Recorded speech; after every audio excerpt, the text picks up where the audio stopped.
Hello, today we are kicking off our new Inside Novolex podcast. We'll be hosting conversations on a range of topics that cut across various aspects of our business. With me now are Harry Wilfong, a 35-year veteran of Novolex, and Sonia Benson, who joined us earlier this year from PepsiCo. Both are involved in research and development on the film side of the business and are working on various ways to enable our products to contribute to circular economy, supporting recycling, composting, and keeping materials out of landfills. So Harry, question for you. We've been focused on development of bio-based resins and compostable resins for some time. What have been some of the challenges you've faced over the time that you've been working on this? We really see challenges in a couple areas. First, on the commercial side, compostable materials are new to a lot of customers. There's a lot of excitement up front in many cases, but as they learn more, many times they decide not to pursue a project once they realize that the cost of compostable products can be as much as 4 times conventional solutions. And then on the R&D side, it's really a matter of trying to match the capabilities of the various materials to the application. Many products that we supply on the flexible side involve both extrusion, printing, and converting. And each of those process steps bring with it specific challenges that we must face. Yeah, no, that makes sense. So Sonia, what do you see as some of the benefits to these materials? Yeah, the benefits are many, and especially when you think about alternate end of life. And that's really what it's all about, is keeping these materials out of the landfill. So looking at how to recycle. So we're preventing getting these items into the landfill, and then compostable as well. So anything that we can do in order to really bypass the landfill and put these materials back into a circular economy is what we want to focus on. As you guys know, we get hit up weekly, on LinkedIn and other social media saying that there's, the next best sustainable material. Or I think I got one last week that said it was the holy grail of sustainable resins. So what are some of the things that we look for in the selection process of these materials? Yeah, we tend to be very selective, and we're interested in learning about all of these materials, but before we go into a trial, we want to understand how the materials are formed, what's the raw material, and how far they are along the development curve. Is it an experimental material, or is it a material that's fully commercialized and that we could scale up rapidly and bring solutions to market? So are they still functioning out of their garage, or are they actually in a pilot plant, or at least they have some scale? Yeah, that makes sense. So what about you, Sonia? What do you look for? We're looking at how the material behaves end of life, but it's also important to look at beginning of life as well. And so what I mean by that is, where do these feedstocks to create these materials come from? So in some cases, it can be potato, it can be corn, it could be sugarcane, and it could be GMO, non-GMO. And so these are some of the things that our customers are concerned about as well. And we really want to monitor very closely the sources of these feedstocks, their supply, and that can help us answer some of the questions that we have from a commercialization standpoint, like, will these materials be available at the scale that we need for the long term? Yeah, no, that makes sense. You don't want something that then is not available after you've developed it. Yes.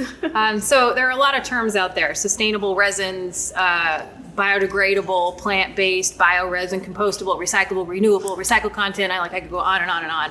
So where do we like to focus here at Novolex? There are different terms for recycled content. One term that's used in the industry is post-industrial scrap. This would be scrap material that's generated during the manufacturing process that, rather than just being thrown out, is reprocessed and put back into a product. That can happen inside of a factory, so it never leaves the 4 walls of the factory, or some manufacturers sell off their scrap to processors who turn it back into a pellet so it can be used again. And we purchase some of that type of material on the outside to put back into our products.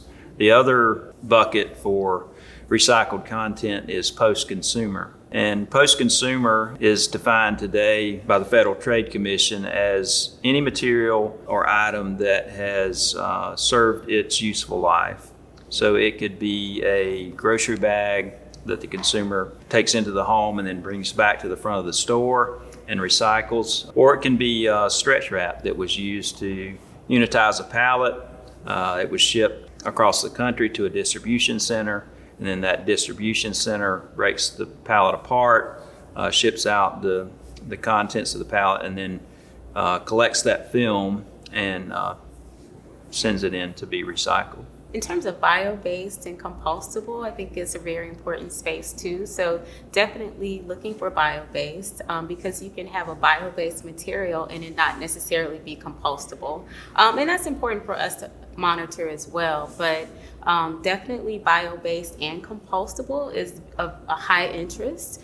We see a lot of requests coming in to that space, but it's also important for us to monitor those bio-based materials that could be just a drop-in solution like a bio-based polyethylene or a bio-based PET or polypropylene, because they can go into a circular economy as well because they function in the same way as conventional polyethylene or polypropylene would. So it just comes from a plant source instead of a fossil fuel. Exactly. It's interesting, a number of the compostable resins that have been developed use both a fossil fuel source and a biosource.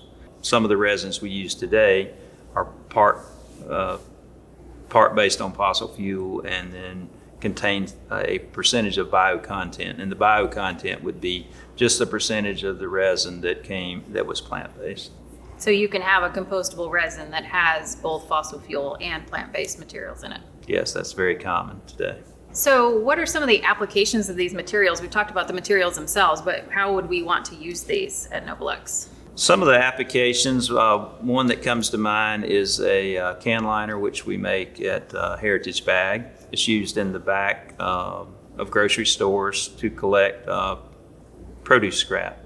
If you think about a grocery store, some items, their useful life, they expire, so they're no longer sellable products, so they collect those old produce that's out of date. All that food scrap or waste is sent to an industrial composting facility and turned into a useful product that consumers can use. What are some projects you're working on? Yep. So I am supporting work in shields for stretch hood. And so there's a big interest for us in terms of creating sustainable solutions on that side. So whether it is recycled content, which could be very interesting, and also compostable as well. So looking at how we can bring those materials into the stretch hood space to create high performance solutions. So it sounds like we're interested not only in recycled content solutions, we're looking at compostable solutions across Novolex.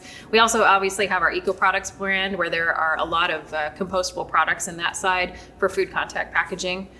So definitely a lot of focus in terms of Novolex where we look at choice, sustainability, and innovation. So thank you guys for your time today. This has been great, and thank you guys for joining us for our first Inside Novolex chat.